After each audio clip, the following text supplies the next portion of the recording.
Hi, thinking about a trip to Europe? Well, this is the podcast for you. You can find out four of the ways you can travel to Europe and help find out what's the right way for you. Welcome to Travel Talk, where our expert magical memory planners discuss ways you can have fun, memorable, stress free family vacations.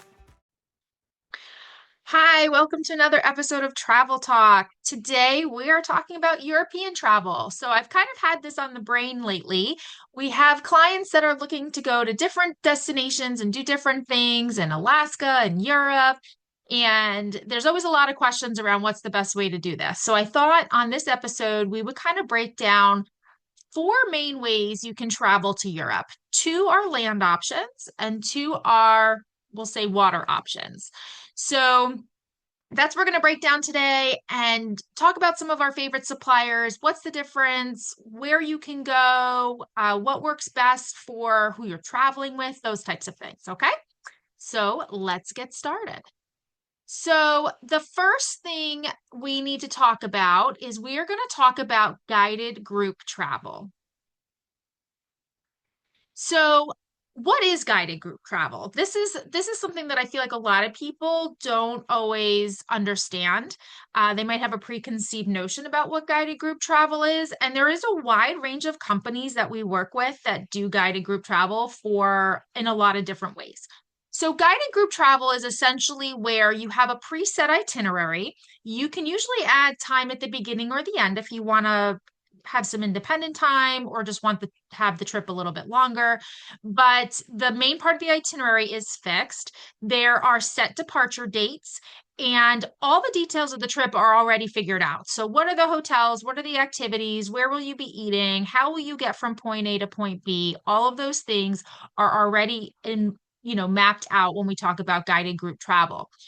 There are a lot of companies that we like to work with for guided group travel, and it really depends on what you're looking for to match you with the right company. So we work with Adventures by Disney, which you may have heard us talk before, and these are great guided tours for families specifically, although they do have adult only trips. So if you like Disney or you like the service they provide or the level of safety that they commit to, and that's a brand that you really align with, maybe for your family trips, and you still want to kind of stick with them, they do have adult only itineraries. So that is good to know.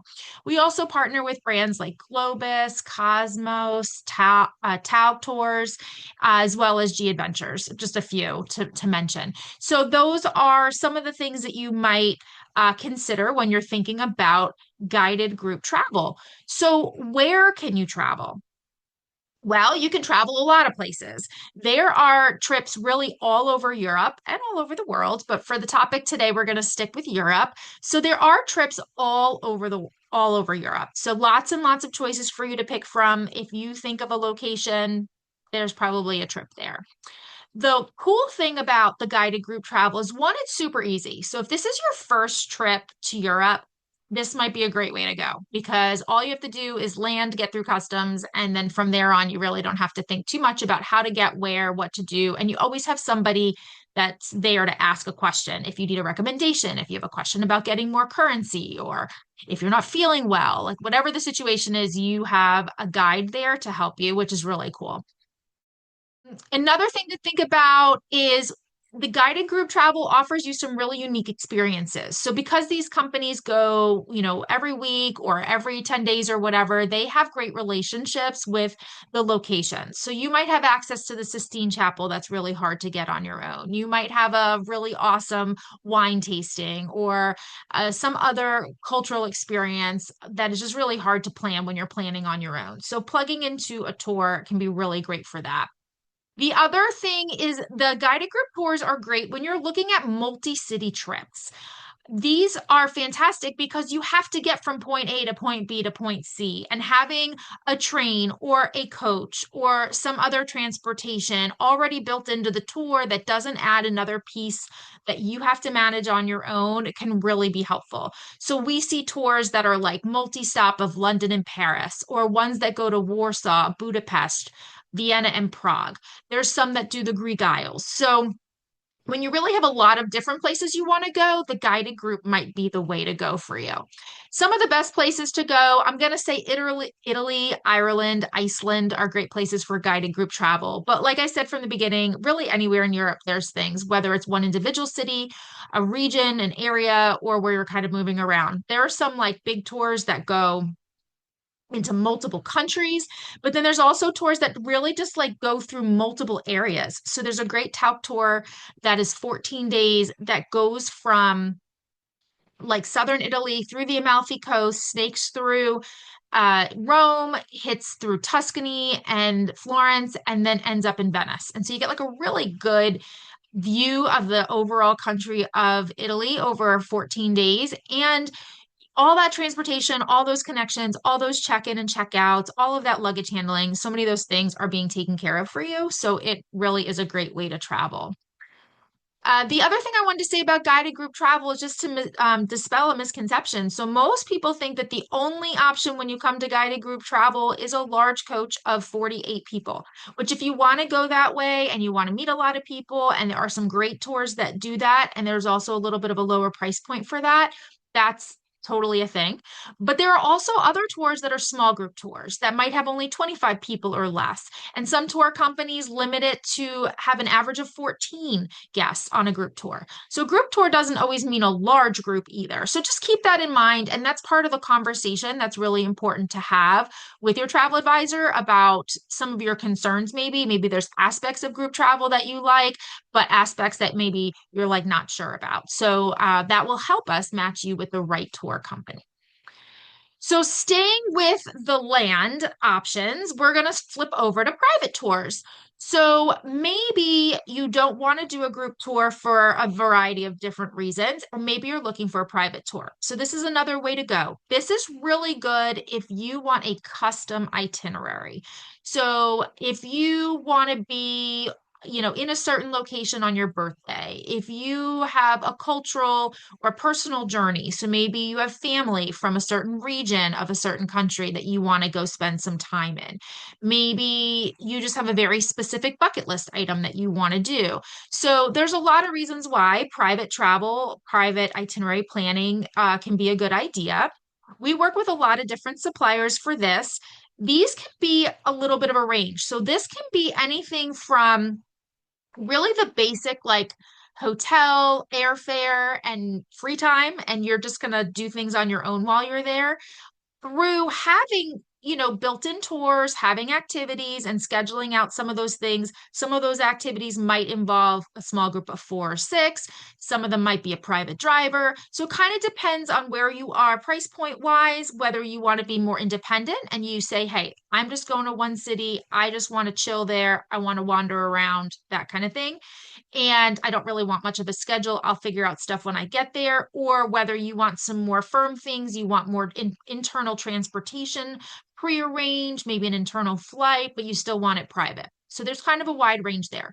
So there's multiple suppliers we work with when it comes to private tours. We work with companies that you may have heard of, but FunJet, Europe Express, Kensington Tours are a few that we work with, from the most basic of like some shell and some basics, all the way through a very curated, customized private adventure. So, where can you travel?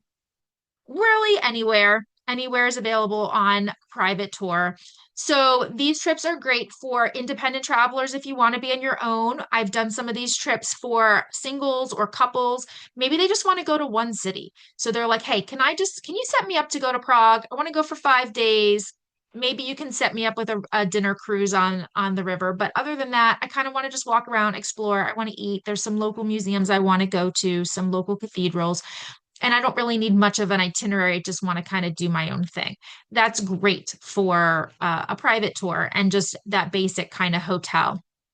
We've had some more elaborate private tours where people are planning, whether it's a honeymoon or a birthday or a special event, and they want to put together a very specific itinerary and they just don't want to be with a group. So they want to go to 2 or 3 cities. They need some internal transportation. They want some private tours. That's where Kensington comes in. They can build amazing itineraries that are completely customizable and private. And so they have the best hotels in their repertoire. So they're really awesome for that. But really, that might be something that you want to do. So when it comes to private tours, you really can travel anywhere. It's just a matter of what you want to do. And when I think about the private tours, a lot of times these can be the pre or the post to what we're going to talk about next, which is the other ways to see Europe by water. So I'll just touch on that now that if you have another journey by river or by ocean, you might have a few days ahead or a few days at the end that you want some customizable pieces. And these private travel options might be exactly what we need to create that pre and post. A lot of the cruise lines do have pre and post options, but depending on how long you want to stay and what you want to do, the private tour option is probably the way to go. You may be able to pair it with a guided tour, but those have set departure dates. So lining those two pieces up might not always work unless you really have extra time and you don't mind having a 2 or 3 day gap between the two things. So, so those are where private tours can also come in as a pre or a post. So let's transition over to the water. So first, we're going to talk about ocean cruises. Now, when we talked about land travel to Europe, you could really go anywhere. There is land everywhere. But ocean cruises are a little bit more specific. So there's a lot of ocean cruise companies that we work with that do ocean cruises in Europe. It's all the brands that you're probably familiar with in the Caribbean. So whether it's Royal Caribbean, Disney Cruise Line, Norwegian Cruise Line, Celebrity Cruise Line, Holland America Line, Princess Cruise Line, all the big guys are there. And it might just be like whoever you're most comfortable with or whoever you have loyalty with that you want to stick with. We can do that for you. Or maybe you want to try something new, or you're more concerned about the itinerary, so you don't really care what cruise ship it is. So those kind of things come into play when we look at ocean cruises. And so, where can you travel on an ocean cruise? This is more limited because you have to go to places that are on the ocean. So, for the big cruise ships, you're going to be looking at some Mediterranean itineraries, Eastern and Western. So, the Eastern Med usually will start somewhere around Athens. It might start in Italy, but those are kind of your Greece, Italy type itineraries. They'll often put in places like Ephesus or Turkey or Istanbul. All those places are in Turkey, actually. But depending on where they go, they might start in Istanbul and then also go to Ephesus. They might leave from Athens. You might go to Greek islands like Mykonos and Santorini. There might be some others, depending on how long it is and how many stops. You might go around the boot of Italy. You might stop in Messina, Sicily. You may not. Naples might be on there. You might end in Rome. Sometimes they're round trip. Sometimes they're what we'd call open jaw. So you start in one place and end in another place. I do love the open jaw because it gives you a different pre and post. So you can come in and spend a couple days in one city, you travel across, and then you get to spend another day in another city. So I feel like it gives you a little bit more of an experience. But either way, when we think about the Western Mediterranean, we are thinking about maybe starting in Italy again in Rome, but heading west. We're thinking about the French Riviera, Monaco, and heading up to maybe Barcelona. So you're kind of heading into that part of the Mediterranean.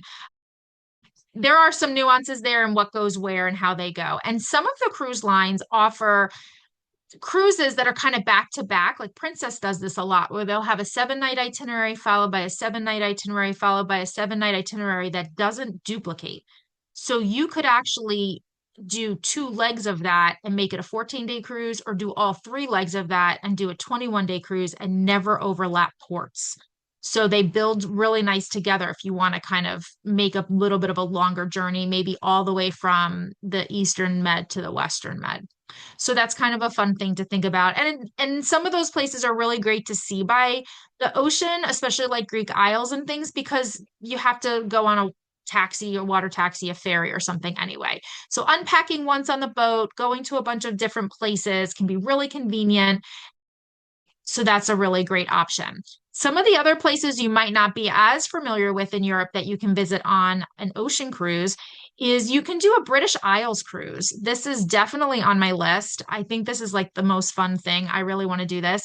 So usually these will leave out of Southampton in London, and they will travel around to all the places in those British Isles. So you'll stop in ports like Edinburgh, Cork, Dublin, Belfast, Glasgow, Loch Ness, which is near Inverness, if you're familiar with maybe a TV show or a book that happens around Inverness. So, a lot of really cool places you can go to, again, only unpacking once and getting to see a bunch of different places.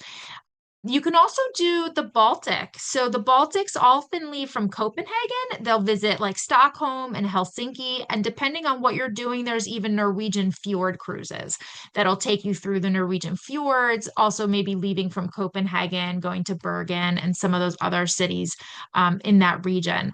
So, really cool things that you can see from the ocean, especially like in a um, Norwegian fjord cruise because seeing that from the water is really cool as well.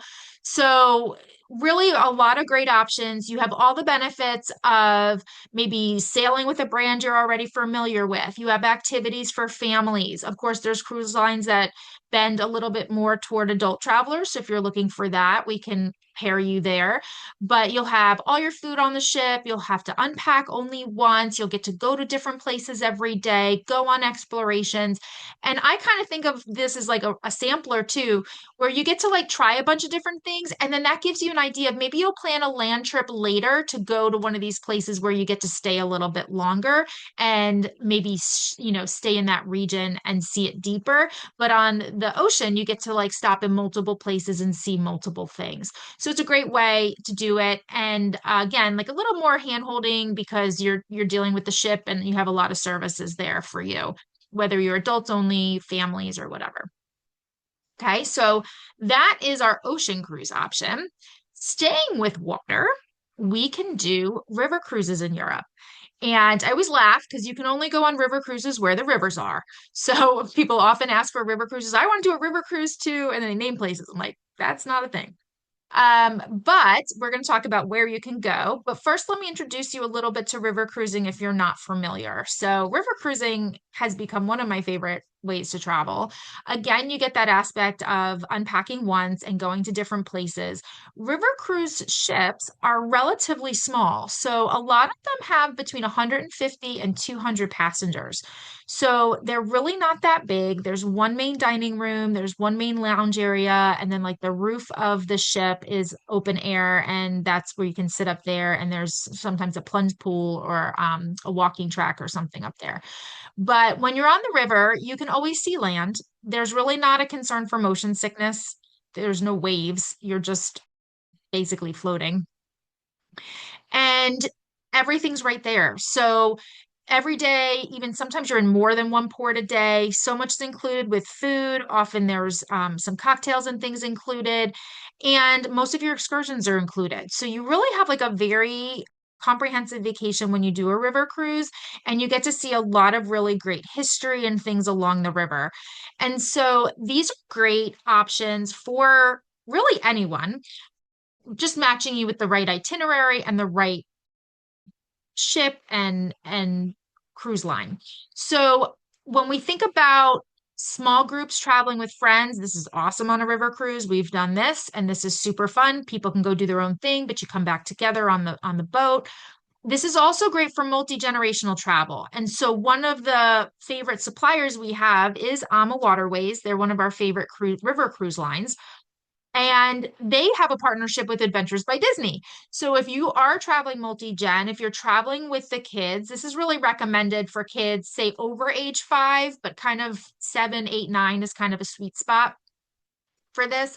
But if you're traveling multi-generational, the river cruise can be great with Adventures by Disney. So now you have all the benefits of AMA Waterways, their amazing food, their great staff, all the things that they provide. And then there's kind of an overlay of Adventures by Disney where you have 8 adventure guides planning all your activities, things for the kids to do, and all that type of thing. So you have different excursion choices than you would typically have on an Amur Waterways cruise because the programming is handled by Adventures by Disney, and you have something for everyone. So if the older generation wants to relax on the boat or go on a mild excursion that's not too, challenging for them, they can do that. The younger kids or the families or the teens can go do something more adventurous, and then you can all still come together. So multi-gen or families with children, Adventures by Disney with the Ama Waterways ships are the perfect choice.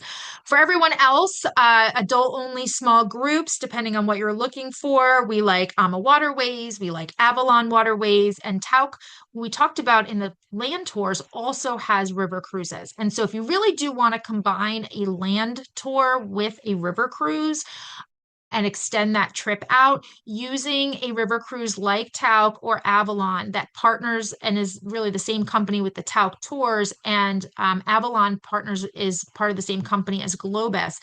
Their land tours often have the dates that jive with the river cruises. So those are good to think about as well.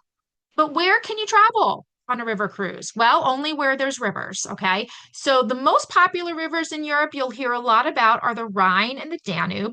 The Rhine mainly goes from Amsterdam down to Basel, Switzerland, and goes through a lot of Germany, a little bit of France, but mostly Germany. The Danube kind of goes on the other side of Eastern Europe, often Vienna, Budapest, Nuremberg, and those types of places in Austria, Hungary, those areas. And then those two rivers are combined, or not combined, they are connected by the main river. So you can actually do a longer journey that will take you from the Danube, the Main, and then up the Rhine. There's also a river, the Moselle, which is also beautiful. And those rivers are like full of history. I mean, a lot of the rivers have history around them because a lot of transportation and cities were built up along the rivers, but a lot of history there. So that is really cool. There's also some great rivers in France. So the Seine, of course, everybody knows is from Paris. There's round trip itineraries that leave out of Paris that go down to Normandy and back. That's a really great itinerary, and you do your pre and post in Paris. There's also the Rhone that goes down into southern France, in Provence in that region. There's some a variety of tours that do that. Some of them can be wine focused as well. And then there's also some rivers in France. They kind of make up a Y. There's an estuary, and these two rivers kind of all combine in the Bordeaux region. And that's a wine focused cruise. It goes on the Garonne and the Dordogne rivers. And that is in the Bordeaux region. And so that just kind of leads me to say that there are specialty cruises too. So even though the Rhine you can do all year long, you can go during this holiday season and do a Christmas markets river cruise where that focuses all those tours and activities you're stopping in at all the Christmas markets that are along the river. There's a lot of wine cruises that go into different areas like Bordeaux, like Burgundy. I think it's the Moselle, that's mostly the Riesling region. So it could depends on what river you're on, what wine tours. And the other ones have guest lecturers, some have other themes as well. So if that's something you're looking for, you have a particular interest, we can kind of look for river cruises that match that. There's even ones that go out of Holland during tulip season that have a lot of stops on some of those flowers when everything's are in bloom there. So just some things to think about. And one other river I don't want to leave out is the Douro. That's in Portugal. So that's another great option for a river cruise.